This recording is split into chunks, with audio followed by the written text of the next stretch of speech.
Урматтуу мекендештер, өзүңүздөргө белгилүү болгондой, Москва шаарында рейдтер, массалык кармоолор күч алууда. Андыктан документи жок жүрүүдөн абайлаңыз. Эң башкысы официалдуу адамдарга кайрылыңыздар. Таза регистрация мыйзамдуу түрдө даярдайбыз. Мөөнөт өтүп кетсе, базадан чыгып кетсе, Сахаровага карточка, ДМС, ИНН, СНИЛС, ОМС, медкарта, трудовой договор, кара тизмеден текшерүү, иш кагаздарда кандай көйгөй болбосун, кайрылыңыздар. Байланыш телефону +7 929 541 02 05. Бишкекте мал союлуучу жайлар текшерилди. Бишкек мэриясы бүгүн 28 февралда Сверлов районунун аймагындагы мал союлуучу жайлар текшерилгенин билдирди. Кабарга ылайык, мындай текшерүү иштери жогуштуу оорулардын алдын алуу максатында өткөрүлгөн. Ага администрациянын кызматкерлери жана Бишкек шаардык ветеринардык башкармалыгынын адистери катышты. Беле кетсек, аталган райондун аймагындагы Фере 32 дареги жана Биримдик Кут 1-көчөсү боюнча 2 мал союлуучу жайга жайгашкан. Текшерүү учурунда мал союлуучу жайлар штаттык режимде иштеп жаткандыгы аныкталып, ветеринар союла турган ар бир малдын белгиси менен биринчи формадагы малым катынын бар жогун текшерди. Малым болгондой, Фере 32 дарегинде жайгашкан жайда мал союу кызматы көрсөтүлүп, уйдун эти 570 сомдон сатылат. Ал эми Биримдик Кут конушундагы цехте мал союу гана кызматы көрсөтүлөт. Булак суперкежи. Пакистандагы мечиттеги жардыруу 5 жаранын өмүрүн алды. Пакистандын түндүк батышындагы жардыруудан 5 киши набыт болуп, ондогон адамдар жарадар болду. Бул туурасында чет элдик басылмалар жазышууда. Маалымдалгандай, жардыруу Дарул Улум Хаккания мечитинде болгон. Басылмалардын маалыматына караганда, жардыруу Талибан кыймылынын аалымдарына таандык мечитте орун алган.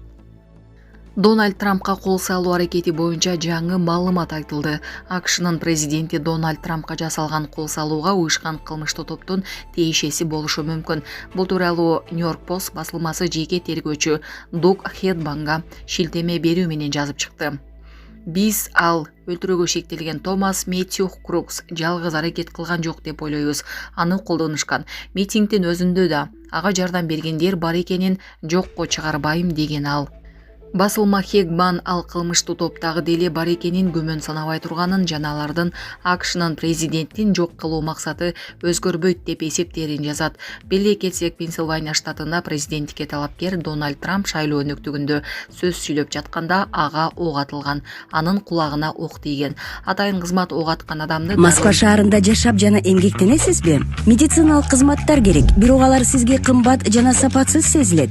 Умбем клиникалар тармагы сиздерге өз кызматтарын сунуштайт. Бүгүнкү күндүн талабына жооп берген заманбап жабдыктар менен кесипкөй дарыгерлер сиздерди күтөт. Бизде сиз стоматолог, тиш дарылоонун бардык түрлөрү, уролог, невролог, лор, терапевт, хирург, окулист, педиатр, УЗИ жана башка дарыгерлердин кеңешин алып дарылануу мүмкүнчүлүгү бар. Умбем клиникалар тармагы бул жогорку сапаттагы медициналык жабдыктар менен камсыз болгон профессионал дарыгерлер. Сиздердин ыңгайлуулук үчүн Умбем клиникаларынын Москва шаары боюнча 3 медициналык борбору иштейт.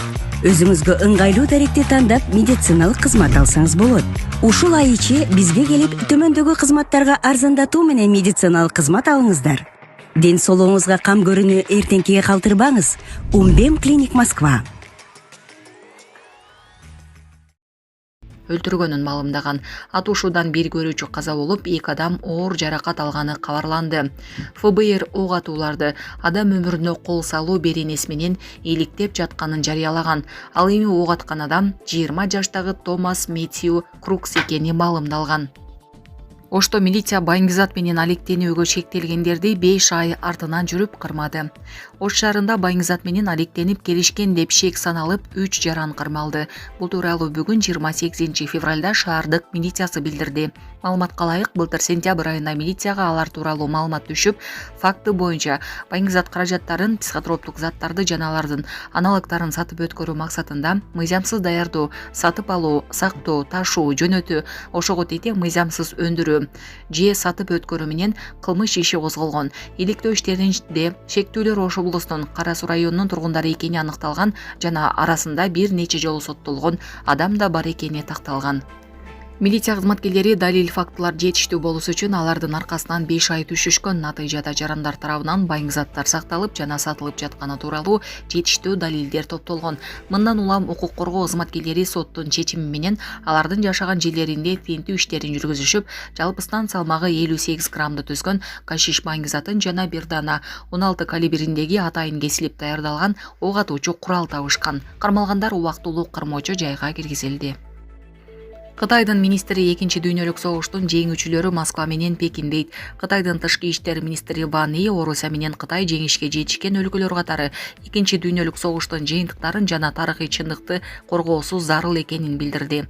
Бул тууралуу ал Орусиянын коопсуздук кеңештин катчысы Сергей Шойгу менен Пекинде өтүп жаткан жолугушууда айтканын чет элдик басылмалар жазышты. Биздин өлкөлөр экинчи дүйнөлүк согуштун негизги жеңүүчүлөрү жана буунун коопсуздук кеңештин туруктуу мүчөлөрү катары экинчи дүйнөлүк согуштун жыйынтыктарын жана тарыхый чындыкты коргоп, бүткүл дүйнөдө тынчтыкты сактап, планетабыздын өнүгүшүнө көмөктөшү керек деген ал. Бүгүн 28 февралда Сергей Шойгу Пекинге Кытайдын төрагасы Си Цзиньпин жана Ван И менен сүйлөшүү үчүн барганы кабарланган. Путин кеп кылган Залужный Украинадагы согуш тууралуу күтүүсүз билдирүү жасады. Украинанын куралдуу күчтөрүнүн мурдагы башкы командачысы жана Украинанын Лондондогу элчиси Валерий Залужный Орусия менен жаңжал улана турганын жарыялады. Бул тууралуу украиналык телеграм-каналдар жазышты. Залужный Украина багынбай турганын жана сөзсүз жеңишке жетерин билдирген. Бул согуш бүтпөйт. Сиздердин жардамыңыздар менен биз жеңишке жетебиз деген ал Лондондогу чиркөөгө барган учурда. Ал батыш өлкөлөрүн Киевке аскерди колдоо көрсөтүүнү улантууга чакырып, жаңжал дагы эле уланып жатканын белгиледи. Украиналыктар Залужный муну менен Украинадагы президенттик шайлоого карата пиар кампаниясын баштады деген пикирлерин билдиришүүдө. Буга чейин Орусиянын президенти Владимир Путин Владимир Зеленскийдин рейтинги Валерий Залужныйдан 2 эсе төмөн экенин айткан. АКШда Трамптын сүрөтү түшүрүлгөн жаңы банкнот чыгаруу сунушталууда. АКШнын президенти Дональд Трамптын сүрөтү түшүрүлгөн $250 жаңы банкнот чыгаруу каралууда. Бул тууралуу Орусиянын РИА Новости басылмасы билдирди. Маалыматка ылайык мындай сунушту Республика партиясынын өкүлү Джо Уилсон X социалдык тармактагы баракчасына жазган. Мен Дональд Трамптын сүрөтү түшүрүлгөн жаңы $250 купюраны чыгаруу боюнча мыйзам долбоорун иштеп жатканыма ыраазымын деп билдирген ал. Уилсондун мындай мыйзам долбоору тирүү адамдардын портреттерин америкалык акчага түшүрүүгө тыюу салынган 1866 жылдагы мыйзамга карама-каршы келет. Ошону менен катар эле 1969 жылы кабыл алынган $100 өйдө банкнот чыгарууга тыюу салынган мыйзамга дагы туура келбей тургандыгы маалыматта кошумчаланган. Лондон тынчтыктын кепилдиги үчүн Украинага аскерлерин жана учактарын жөнөтүүгө даяр. Улуу Британиянын премьер-министри Кир Стармер Украинадагы согуштук аракеттер токтосо, Лондон ал жак аскерлерин жана учактарын жөнөтүүгө даяр экенин айтты. Бул тууралуу ал АКШнын президенти Дональд Трамп менен биргелешкен маалымат жыйынында билдирген. Стармер мындай чара тынчтык келишиминин бекем болуш үчүн көрүлөрүн белгилеген. Мен Улуу Британия келишимдин аткарылышын камсыз кылуу үчүн кургактык күчтөрүн жана аба күчтөрүн жөнөтүүгө даяр экенин ачык айткым келет. Тынчтыктын бекем болушуна ынануунун бирден бир жолу деген ал. Ошондой эле премьер-министр Украинадагы жаңжалды токтотуу боюнча кандай гана келишим болбосун адилеттүү болушу керектигин айткан. Кир Стармер менен Дональд Трамптын жолугушуусу кече 27 февралда Вашингтондогу Ак үйдө өттү.